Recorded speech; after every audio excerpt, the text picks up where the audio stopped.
ಹಾಗೆ ಇದು ನಾನು ವಿಶ್ವಕೇಶವ್ ಅಂತ, ಬಾಯಾರು ಕುರುವೇರಿ ನಮ್ಮ ಊರು.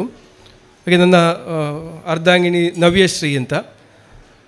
ಹಾಗೆ ನಾವು 2011ರಲ್ಲಿ ನಾನು ಆ್ಯಕ್ಚುಲಿ ಮೊದಲು 2008-09ಕ್ಕೆ ನಾನು ಬ್ಯಾಂಗ್ಳೂರಲ್ಲಿ ಸ್ವಲ್ಪ ವರ್ಷ ಕೆಲಸ ಮಾಡ್ತಾಯಿದ್ದೆ. 10ರಿಂದ 12 ವರ್ಷ ಬ್ಯಾಂಗ್ಳೂರಲ್ಲಿ ಕೆಲಸ ಮಾಡ್ತಾಯಿದ್ದೆ.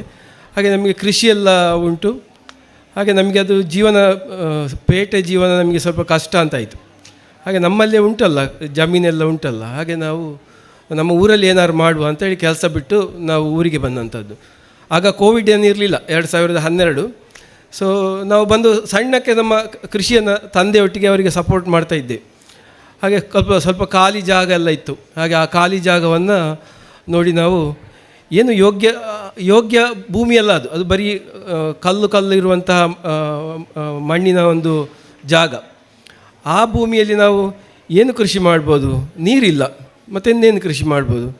ಹಾಗಾದರೆ ಯೋಚನೆ ಮಾಡಿ ಸ್ವಲ್ಪ ಸಂಬಂಧಿಕರು ಮತ್ತು ವಿಜ್ಞಾನಿಗಳ ಹತ್ರ ಎಲ್ಲ ಕೇಳಿದಾಗ ಅದು ಎಂತಕ್ಕೂ ಆಗಲಿಕ್ಕಿಲ್ಲ, ಆ ಭೂಮಿ ಅದು ನಿಮಗೆ ಗೇರು ಬೀಜಕ್ಕೆ ಆದೀತು ಅಂತ. ಗೇರು ಬೀಜ ಅಂದರೆ ಅದು ಯಾರಿಗೂ ಬೇಡದಂಥದ್ದು. ಹಾಗೆ ಸರಿ, ಗೇರು ಬೀಜ ಹಾಕುವ, ನೋಡುವ ಅಂಥೇಳಿ ಪುತ್ತೂರು NRCCಯಿಂದ ನಾವು 2012ರಲ್ಲಿ ನಾವು ಗಿಡವನ್ನು ತಗೊಂಡು ಬಂದು ನಾವು 2013ಕ್ಕೆ ನಾವು ಅದರದ ಕೆಲಸ ಎಲ್ಲ ಕಂಪ್ಲೀಟ್ ಮಾಡ್ತೇವೆ. ಮತ್ತು ಅದರಲ್ಲಿ ಸ್ವಲ್ಪ 2013, 14 ಹಾಗೆ 15ನೇ ವಿಷಯವೇ ಆಗುವಾಗ ನಮಗೆ ಅದರಲ್ಲಿ ಸ್ವಲ್ಪ ಬೆಳೆ ಬರಲಿಕ್ಕೆ ಸರಿ, ಅಂದರೆ 3 ವರ್ಷ ಆಗಬೇಕು. 3 ವರ್ಷಕ್ಕೂ ಬೆಳೆ ಬರಲಿಕ್ಕೆ ಶುರು ಆಯಿತು. ಹಾಗೆ ಇದನ್ನು ನಾವು ಹೆಕ್ಕಿಸ್ತಾ ಇರುವಾಗ ಸ್ವಲ್ಪ 3ನೇ ವರ್ಷ ನಮಗೊಂದು 10-11 ಕ್ವಿಂಟಲ್ ಬಂತು ಬೆಳೆ. ಮತ್ತು 4, 5, 6 ವರ್ಷ ಆಗುವಾಗ 20-25 ಕ್ವಿಂಟಲ್, ಹಾಗೆ ತುಂಬ ಜಾಸ್ತಿ ಬೆಳೆ ಬರಲಿಕ್ಕೆ ಶುರು ಆಯಿತು. ಕೊನೆಗೆ 2020ಕ್ಕೆ ಆಗುವಾಗ 3,000, 3,500 ಸಡನ್ ಜಂಪ್ ಆಗಲಿಕ್ಕೆ ಶುರು ಆಯಿತು.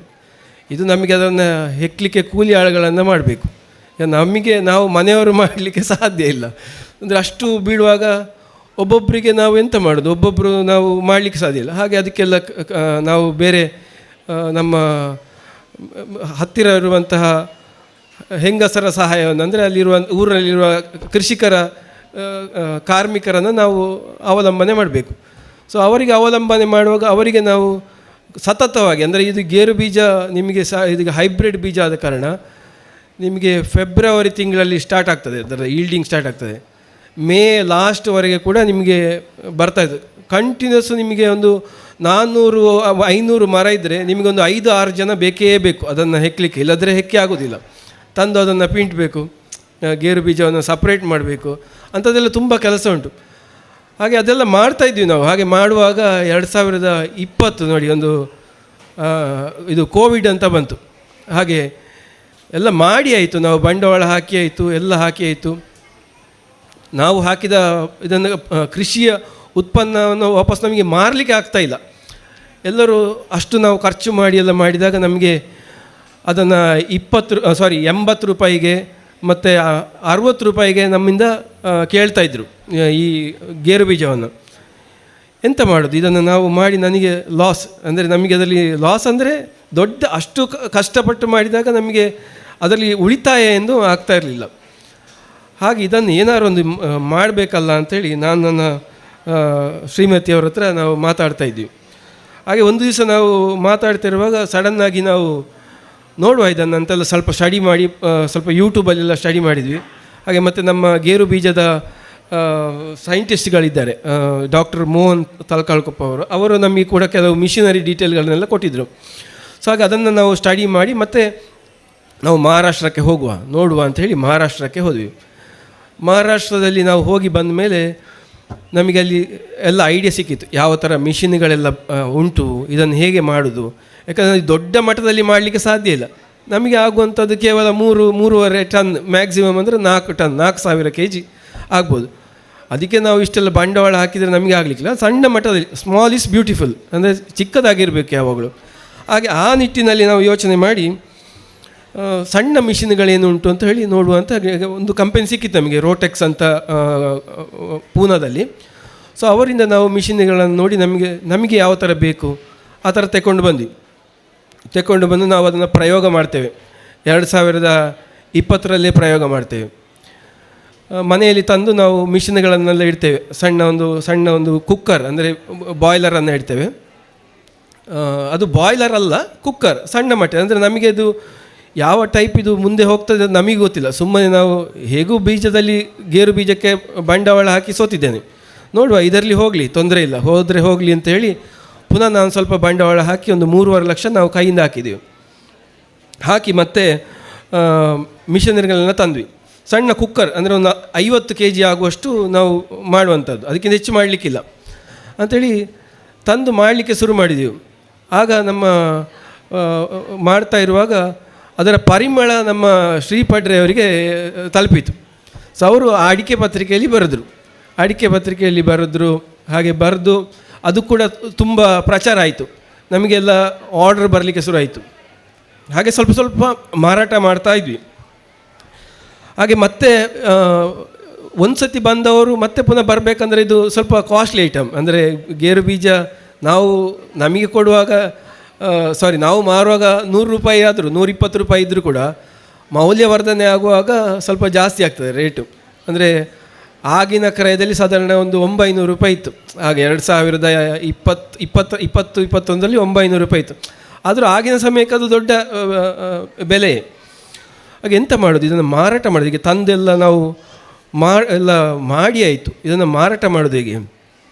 ಹಾಗೆ ಇದನ್ನು ಮಾರಾಟ ಮಾಡೋದು ಮತ್ತು ಎಂತ ಮಾಡೋದು? ಹಾಗೆ ನೋಡುವ, ಹೇಗಾದರೂ ಮಾಡಿ ಮಾರಾಟ ಮಾಡಿ. ನಮಗೂ ಐಡಿಯಾ ಇಲ್ಲ, ನಾನು ಒಬ್ಬ ಕೃಷಿಕ, ನನಗೆ ಕೃಷಿ ಮಾಡೋದು ಬಿಟ್ಟು ಬೇರೆ ಎಂತ ಗೊತ್ತಿಲ್ಲ. ಸೊ ಎಂತ ಮಾಡೋದು, ಹೋಗಿ ಕೊನೆಗೆ ಯಾರ್ದಾರ್ದು ಮದುವೆ ಫಂಕ್ಷನ್ ಎಲ್ಲ ಇದ್ದರೆ ಅವ್ರ ಹತ್ರ ಕೇಳೋದು, ಇದು ನಿಮ್ಮಲ್ಲಿ ನಾವು ಸ್ಟಾಲ್ ಇಡ್ಬೋದಾ? ಅವರು ಧಾರಾಳ ಇಡಿ, ನೀವು ಸ್ಟಾಲ್ ಇಡಿ ಅಂತ. ಸರಿ, ಎಲ್ಲರೂ ನನಗೆ ಬೈಲಿಕ್ಕೆ ಶುರು ಮಾಡಿದ್ರು, ನಿನಗೆ ಅಡಿಕೆ ಆಗುವ, ನಿನಗೆಂತ ಪೈಸೆಗೆ ಗತಿ ಇಲ್ವಾ ನಿನಗೆ? ನೀನು ಯಾಕೆ ಮಾಡೋದು ಇದನ್ನೆಲ್ಲ? ನೀನು ಸುಮ್ಮನೆ ಅಡಿಕೆ ಸುಲಿದು ಕ್ಯಾಂಪ್ಗೆ ಕೊಟ್ಟು ನಿಮಗೆ ಸುಮ್ಮನೆ ಇರಬಾರ್ದಾ? ಇದೆಲ್ಲ ಬೇಕಾ ನಿನಗೆ? ಅಲ್ಲ, ನೋಡುವುದು ನಾನೊಂದು ಆಗ್ತದ ಇಲ್ವಾ ಅಂತ ಒಂದು ಪ್ರಯತ್ನ, ಒಂದೇ ಮೌಲ್ಯವರ್ಧನೆ ಮಾಡಬೇಕು, ಹೇಗೋ ಒಂದು ನೋಡುವ. ಸರಿ, ಎಲ್ಲರ ಹತ್ರ ಬಯಸ್ಕೊಂಡಾಯಿತು. ಸ್ಟಾಲ್ ಇಟ್ಟಿವೆ ನಾವು. ಹಾಗೆ ಸ್ಟಾಲ್ ಇಡುವಾಗ ಒಂದೊಂದು ಸ್ಟಾಲ್ನಲ್ಲಿ ಒಂದು 10-20 ಸಾವಿರದ್ದು ಗೇರು ಬೀಜ ಹೋಗಲಿಕ್ಕೆ ಶುರು ಆಯಿತು. ಸರಿ ತಗೊಳ್ಳಿ. ಮತ್ತೆ ಇನ್ನೊಂದು ಸ್ವಲ್ಪ ಆಸೆ ಹುಟ್ಟಿತು ನಮಗೆ, ಇನ್ನೂ ಇಲ್ಲಿ ಮದುವೆ ಉಂಟು, ಕಾಗದ ಬರಲಿಕ್ಕೆ ಕಾಯೋದು. ಎಲ್ಲಿ ಬರ್ತದೆ ಕಾಗದ? ಬಂದ ಕೂಡಲೇ ನೆಕ್ಸ್ಟ್ ಅವ್ರ ಹತ್ರ ಕೇಳೋದು, ಹೀಗೆ ನಾವು ಇನ್ನೊಂದು ಸ್ಟಾಲ್ ಇಡಬೇಕಾ? ಸರಿ ಇಡಿ ಅಂತ ಹೇಳಿದ್ರು ಅವರು. ಹಾಗೆ ಎಲ್ಲರೂ ನಮಗೆ ಸಪೋರ್ಟ್ ಮಾಡ್ತಾಯಿದ್ರು, ಎಲ್ಲರೂ ಕೂಡ ಸಪೋರ್ಟ್ ಮಾಡಿದರು. ಹಾಗೆ ಸ್ಟಾಲ್ ಇಟ್ವಿ. ಅವರು ಒಬ್ಬೊಬ್ಬರು ತೆಕ್ಕೊಂಡವರು ಪುನಃ ಬರಲಿಕ್ಕೆ ಶುರು ಮಾಡಿದರು. ಆಗ ನಮಗೆ ಆಯಿತು, ಇದು ಏನೋ ಒಂದು ಉಂಟು ಇದರಲ್ಲಿ ಭಾರಿ ಒಂದು ಐಟಮ್ ಉಂಟು. ನಮಗೆ ಗೊತ್ತಿಲ್ಲ, ನಾವು ಮಾಡೋ ಮೌಲ್ಯವರ್ಧನೆ ನಾವು ಸುಮ್ಮನೆ ನಮಗೆ ವರ್ಕೌಟ್ ಆಗೋದಿಲ್ಲ ಅಂತೇಳಿ ನಾವು ಮಾಡ್ತಾಯಿದ್ದದ್ದು. ಹಾಗೆ ನಾವು ಮಾಡುವಾಗ ಹೊರಗಡೆ ಏನು ನಾವು ಈಗ ತಿಂತಾಯಿದ್ದೇವೆ ಆ ಗೇರು ಬೀಜದಕ್ಕಿಂತ ನಮ್ಮದು ತುಂಬ ವ್ಯತ್ಯಾಸ ಉಂಟು. ಯಾಕಂದರೆ ನಾವು ನಮ್ಮ ಮೈಂಡಲ್ಲಿ, ಅಂದರೆ ನಮ್ಮ ಗೇರು ಬೀಜ ಅಂದರೆ ಹೇಗಿರಬೇಕು, ನಮ್ಮ ಅಜ್ಜಿ ಮಾಡಿದ ಥರ ಇರಬೇಕು, ಅಥವಾ ಮನೆಯಲ್ಲಿ ತಾಯಿ ಮಾಡಿಕೊಟ್ಟ ಥರ ಇರಬೇಕು. ಆ ಥರ ರುಚಿ ಇದ್ದರೆ ಮಾತ್ರ ಅದಕ್ಕೆ ಜನ ವಾಪಸ್ಸು ತಿರುಗಿ ಬರ್ತಾರೆ. ಹಾಗೆ ಆ ಟೇಸ್ಟನ್ನು ನಾವು ಕಂಡುಹಿಡಿದಿದ್ದೀವಿ. ಅದು ನಾವು ಸುಟ್ಟು ಹಾಕಿದ ಥರ ಮಾಡೋದು, ಅಂದರೆ ಬೆಂಕಿಯಲ್ಲಿ ಸುಡುವುದಲ್ಲ, ನಾವು ಅದನ್ನು ರೋಸ್ಟ್ ಮಾಡಿ ಕೊಡ್ತೇವೆ. ರುಚಿ ಮಾತ್ರ ನಿಮಗೆ ಬೆಂಕಿಯಲ್ಲಿ ಸುಟ್ಟ ಥರವೇ ಬರ್ತದೆ. ಸೊ ಹಾಗಾಗಿ ಇದನ್ನು ಕಂಪ್ಲೀಟ್ ಮಾಯಿಶ್ಚರ್ ಇಲ್ಲ ಇದರಲ್ಲಿ. ಹಾಗೆ ಸ್ವಲ್ಪ ಬೆಲೆಯೂ ಕೂಡ ಜಾಸ್ತಿ, ಯಾಕಂದರೆ ಆ ಮಾಯಿಶ್ಚರ್ ಲೆವೆಲ್ ಇಲ್ಲದ ಕಾರಣ ತೂಕ ಬರೋದಿಲ್ಲ. ಹಾಗೆ ಅದರದ್ದು ರೇಟ್ ಸ್ವಲ್ಪ ಜಾಸ್ತಿ ಮಾಡಿದ್ದೇವೆ. ಹಾಗೆ ನಾವು ಮಾರ್ತಾ ಹೋಗ್ತೇವೆ. ಅದನ್ನು ತೆಕ್ಕೊಂಡವರು ಪುನಃ ನಮ್ಮ ಹತ್ರ ಬರ್ತಾರೆ. ಒಬ್ಬರು ತೆಕ್ಕೊಂಡವರು ಮತ್ತೊಂದು 10 ಜನಕ್ಕೆ ಗೇರು ಬೀಜ ಅಲ್ಲ, ಗೇರು ಬೀಜ ಯಾರಿಗೆ ಬೇಡ, ಎಲ್ಲರಿಗೂ ಕೂಡ ಬೇಕು. ಒಬ್ಬರು ತೆಕ್ಕೊಂಡವರು ಮತ್ತೊಬ್ಬರಿಗೆ ಹೇಳ್ತಾರೆ, ಮತ್ತೊಬ್ಬರು ಹಾಗೆ ನಮಗೆ ನಮ್ಮಷ್ಟಕ್ಕೆ ನಾವು ಮಾಡಿಕೊಂಡು ಹೋಗ್ತಾಯಿದ್ವಿ.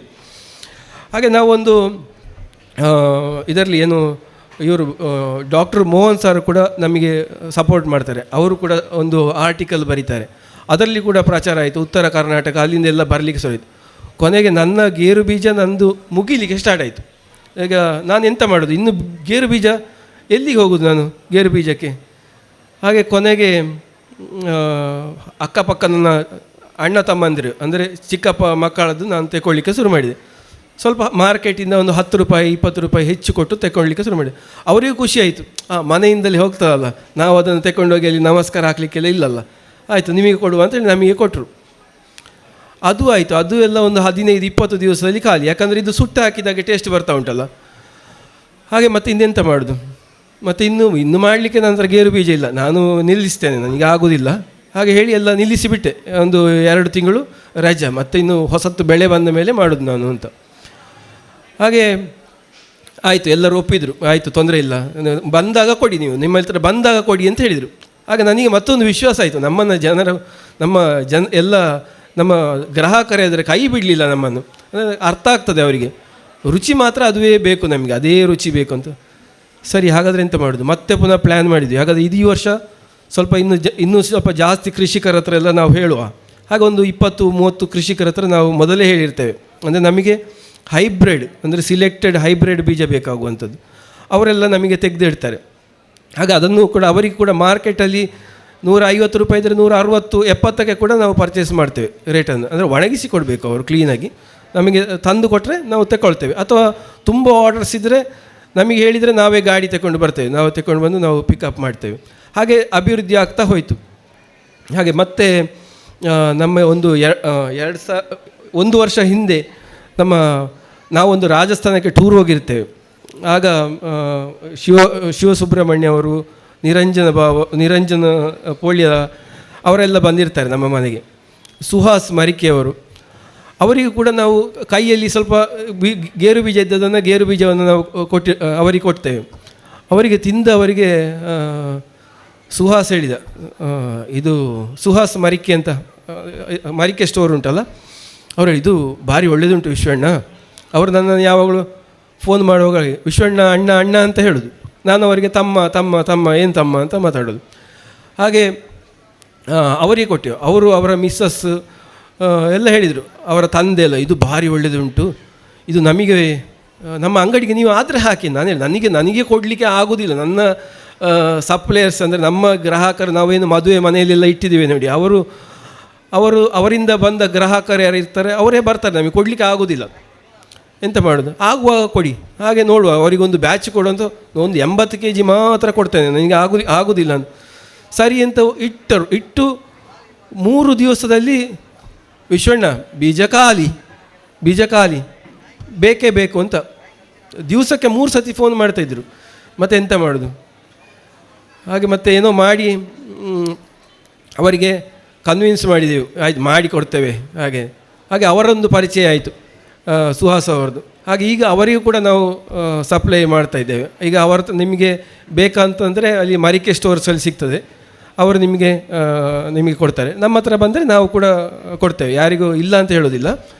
ಹಾಗೆ ಮತ್ತು ಈ ಕೃಷಿಯಲ್ಲಿ ಮೌಲ್ಯವರ್ಧನೆ ಮಾಡಿದರೆ ಮಾತ್ರ ಇದರಲ್ಲಿ ನಮಗೆ ಯಾವುದೇ ಪದಾರ್ಥ, ಅದು ಗೇರು ಬೀಜ ಆಗಲಿ ಅಥವಾ ಕೊಕ್ಕೋ ಆಗಲಿ, ಅಡಿಕೆ ಕೂಡ ಅಷ್ಟೇ, ಯಾವುದೇ ಆಗಲಿ, ಯಾವುದೇ ಉತ್ಪನ್ನಗಳನ್ನು ನಾವು ಮೌಲ್ಯವರ್ಧನೆ ಮಾಡಿದರೆ ಮಾತ್ರ ಅದರ ಸಿಹಿಯನ್ನು ನಾವು ತಿನ್ಬೋದು.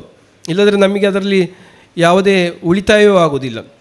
ಹಾಗೆ ಮತ್ತು ನಾವು ಇದನ್ನು 25ನೇ ವಿಷಯದಲ್ಲಿ ಈಗ ನಮಗೇನಾಯ್ತು ಅಂತಂದರೆ, ನಾವು ಯಾವುದೊಂದು ಸ್ಕೀಮಿಗೆ ನಾವು ಹೊರಟವನಲ್ಲ.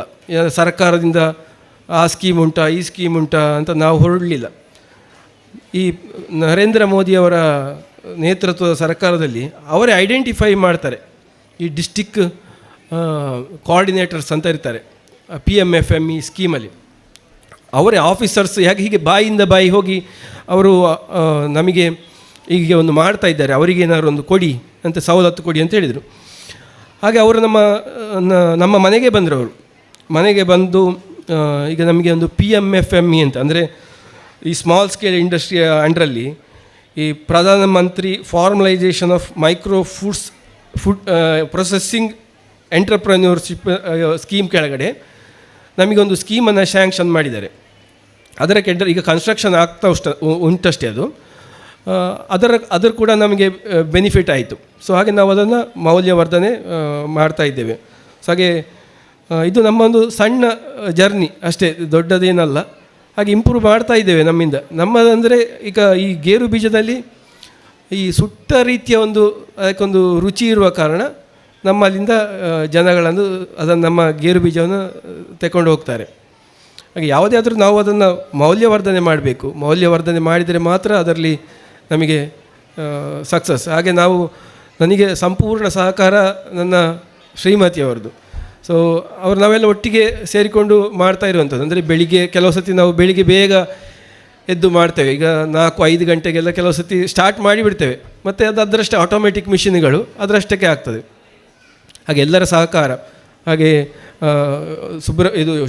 ಶಿವ ಸುಬ್ರಹ್ಮಣ್ಯ ಅವರು, ನಿರಂಜನ ಪೋಳಿ ಅವರು, ಸುಹಾಸ್ ಅವರು, ಹಾಗೆ ಇಲ್ಲಿಯ ಎಲ್ಲ ಅರೇಂಜ್ ಮಾಡಿದಂತಹ ಎಲ್ಲ ಸಿಬ್ಬಂದಿ ವರ್ಗದವರಿಗೂ, ಹಾಗೆ ನವತೇಜ ಟ್ರಸ್ಟಿನವರು, ಹಾಗೆ ಎಲ್ಲರಿಗೂ ಕೂಡ ನನ್ನ ಧನ್ಯವಾದ.